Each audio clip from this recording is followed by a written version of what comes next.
दोस्तों, जैसी करनी वैसी भरनी।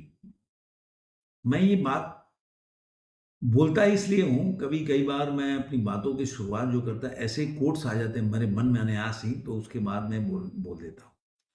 क्योंकि जो मैं आगे बताने वाला हूँ या जिस पे वीडियो बना रहा हूँ, वो काफ़ी इससे आप देखेंगे तो काफ़ी इससे एकदम कनेक्ट होता है। तेज प्रताप यादव या लालू यादव के फैमिली के बीच में जो चीज़ चल रहा है, वो एक अलग लेवल पे पहुँच चुका है।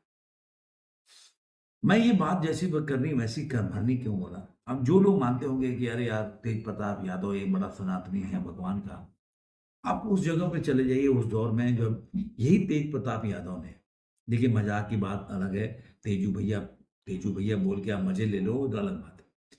लेकिन आप चले जाओ एक बुजुर्ग आदमी, प्रधानमंत्री मोदी के बारे में जो व्यक्ति मीडिया से बोलता है कि मैं उनका खाल खींच लूंगा, आप सोच सकते हैं कि उस बंदे की मानसिक स्थिति क्या हो। तो ये उस समय का चक्र होता है।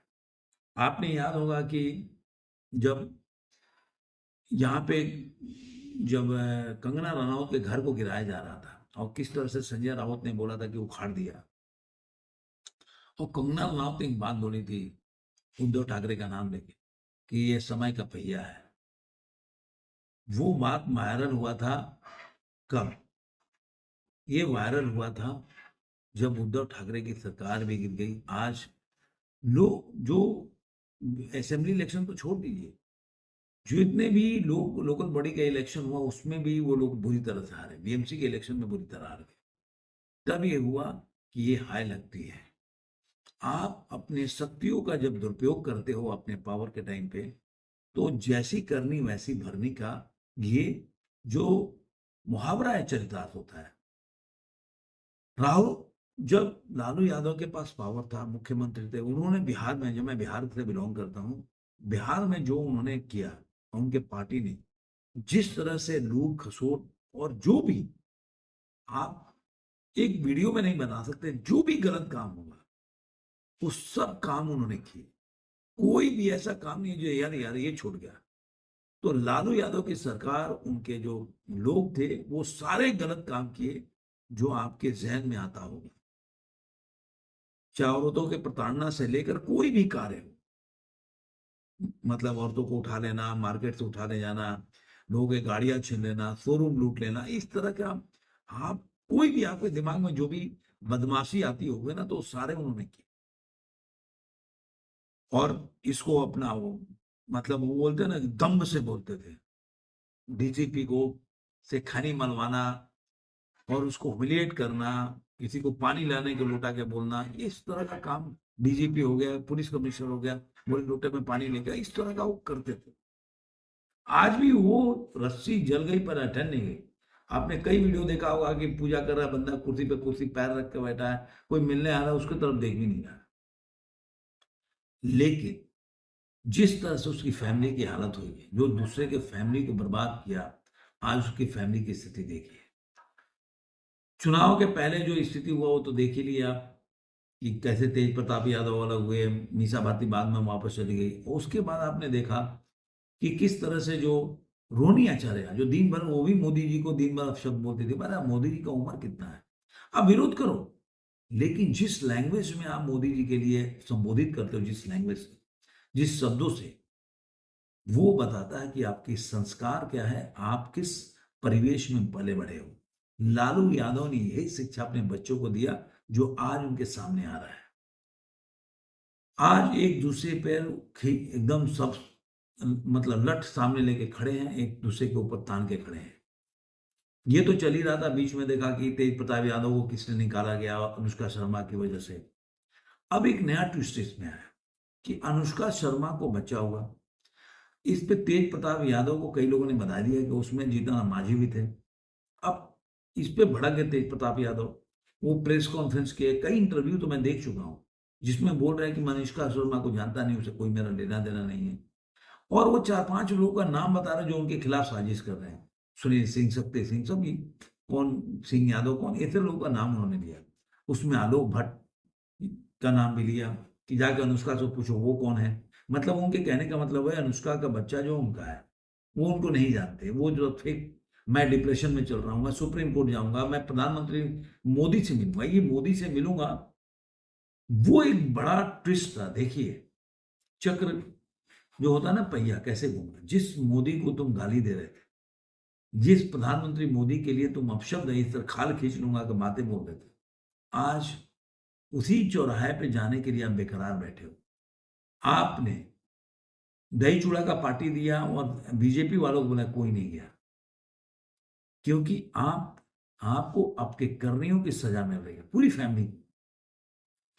अब ये सवाल को क्या है कि भाई अगर तुम अनुष्का यादव को जानते नहीं हो तो फोटोग्राफ्स क्या है, वो यही फोटो जनरेटेड फोटोग्राफ तो है नहीं, इसमें मांग में सिंदूर कर रहे हो, करवा चौथ मना रहे हो, घर में बैठे हो। अब ये तो हो सकता है कि पहले आपके संबंध रहे होंगे, बाद में आपका ब्रेकअप हो गया होगा, अब वो दूसरे के साथ उनका संबंध होगा, तो दूसरे का बच्चा हो सकता है। और या बंदी का कुछ ऐसा ही हो कि मतलब उसका आपको उसके जो उसमें विश्वास नहीं हो, आपको मानते हो कि वो ऐसी ही और लेडी है कि वो आपको ब्लैकमेल कर रही है, इस तरह का मानते होगे आप। तो ये तो आप जानते हो, अनुष्का यादव जानती होगी और आपके फैमिली के लोग जानते होंगे। क्योंकि अगर उस समय आपके फोटोग्राफ्स उसके साथ आए थे तो सवाल ये उठता है कि फिर आपके पिताजी क्यों खफा हो गए, वो भी तो यादव थी, तो आप शादी कर सकते थे। लेकिन आपके पिताजी अनुष्का यादव के बारे में क्या जानते थे जिसकी वजह से बोले जो ऐसी कौन क्या था अनुष्का यादव का हिस्ट्री पास्ट, या जिससे कि आपके पिताजी को लगा कि नहीं, इससे फैमिली के नाम खराब होगा और फैमिली की गरिमा गिरेगी। क्या था उसका बैकग्राउंड जिसकी वजह से बाद में आपको भी उससे तेज प्रताप यादव को भी से बाहर निकलना पड़ा, सफाई देना पड़ा कि मैं नहीं जानता, मेरे फोटोग्राफ्स को ऐसे ही कोई वायरल कर दिया है। तुम्हारे को कौन मजबूर किया कि तुम एक बहुत बड़ा पोस्ट लिखो अनुष्का यादव को लेकर कि हम बहुत सालों से रह रहे साथ हम, अचानक से फिर क्यों छोड़ दिए तुम? ये सवाल ऐसा पैदा करता है कि आज बताता है कि जो गड्ढे तुम दूसरों के लिए तुम्हारी फैमिली खोदती थी, आज उस गड्ढे में तुम खुद गिर रहे हो। इसीलिए जब भी आप किसी के बारे में कोई बात बोलते हो तो सोच समझ के बोलो कि आप किसके बारे में क्या बातें बोल रहे हो, किस लेवल से बोल रहे हो, व्यक्तिगत किस तरह का लांछन लगा रहे हो। मैं आपको बोल रहा हूं कि यही हालत अखिलेश यादव का भी बहुत जल्द आने वाला है। क्योंकि देखिए मुलायम सिंह यादव ने जो किया, उनके कृत्य अच्छे नहीं थे, लेकिन उन्होंने कभी भी अपशब्द किसी के लिए नहीं। आपसे बुजुर्ग है, आपसे बड़ा उम्र में बड़ा है, और मान लो घर में बोलना एक बोलचाल में आपको बोल देते होगा ठीक है, लेकिन पब्लिक प्लेटफॉर्म पे आपके इतने फॉलोअर हैं, आप इतने पार्टी इतनी बड़ी है, बिहार में आपके इतना वोटर्स हैं, उनको क्या मैसेज आता होगा? वो उनके घर में भी उनकी फैमिली होगी, उनके माँ बाप होंगे, उनके बड़े भाई होंगे, तो उनको क्या मैसेज आता होगा कि उनको ये पार्टी का जो लीडर है वो बड़ों को इज्जत ही नहीं करता, तो वो क्या शिक्षा दे पाएगा कि दूसरों को बड़ों को इज्जत करना चाहिए? तो जो दूसरों के बारे में तुम उल्टा सीधा बोलते थे, आज तुम्हारे जो नट जो है तुम्हारे फैमिली के अंदर खिंची हुई। अब जो श्राप दिया था दरोगा राय की पोती ने, जो कंगना रनौत ने दिया था उद्धव ठाकरे को, वैसे ही कि जिस तरह से तुम आज मेरे को धक्के मार के निकाल रहे हो, ऐसे ही तुम लोग भी धक्के मार के निकाले जाओ। तुम्हें घर छोड़ना पड़ा, तुम्हारे घर में जो रोनी आचार्य थी, लोगों को धक्के मार के निकालती थी, उसको धक्के मार के निकाला गया, ये सब देखना पड़ा। ये होता है कर्मा बैक्स। जैसे कर्म करते हो वैसा आपको फल मिल रहा है, और ये फल मिलता रहेगा। मैं मानता हूं कि ऐसे लोगों के साथ कोई भी सिंपैथी नहीं रखना चाहिए, और ये लोग गिरगिट के समान होते हैं।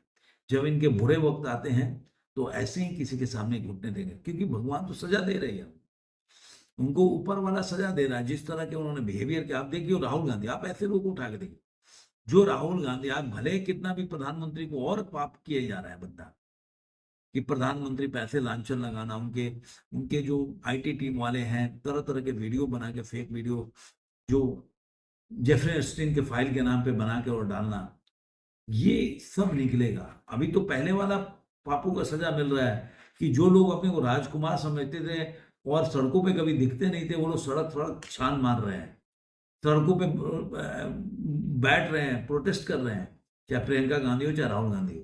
ये दिन तो दिख रहा है। इसके जो अब जो कर रहे हैं उसकी सजा और आगे बहुत मिलने वाली है। हर को बूढ़ा होना है, हर के बच्चे बड़े होंगे, और आपके बच्चे ऐसे ही आपके साथ बिहेवियर करेंगे जो आप बोल रहे हो। इसलिए मैंने एक बंदा था एक पत्रकार है, ऐसे ही चाटुकार टाइप का पत्रकार भी है, जो सोशल मीडिया पे लिखता है, वो कोई उसका चैनल नहीं है, कुछ नहीं, ऐसे ही अपना सेल्फ मेड पत्रकार है। वो दिन भर अपशब्द बोलता है। मैंने उसको ज्ञान दिया कि देखो भाई, दूसरे के चक्कर में मत जाओ, तुम्हारे भी बीवी बच्चे फैमिली है, आप ऐसे संस्कार छोड़ के जाओ, आप प्रधानमंत्री मोदी की बुराई करो, उनके कामों की बुराई करो, उनके पॉलिसी की बुराई करो, लेकिन व्यक्तिगत रूप से इस तरह का आरोप लगाना, बीवी को छोड़ के चला गया, ये है वो है, इस तरह का चीजें है ना, आपको एक टाइम में आप अपने बच्चों के सामने जब बड़े होगे, खड़ा होगे, तो आपको सेम बातें फेस करने पड़ेगी, तब आपके पास रोने के अलावा जवाब नहीं होगा। इसका बहुत बड़ा उदाहरण अभी आपने हिबा राणा को देख लिया होगा कि कैसे कर्मा बैक्स करता है। जो लोग ट्रिपल तलाक का दिन भर विरोध करते थे, इस्लाम के खिलाफ मानते थे, आज भारत के संविधान को बोलते थे कि उसमें हस्तक्षेप नहीं करना चाहिए, आज वो संविधान से ही और योगी आदित्यनाथ से भीख मांग रहे हैं कि उनके साथ सही और उनके साथ न्याय हो। तो समय का फल चक्र यही होता है।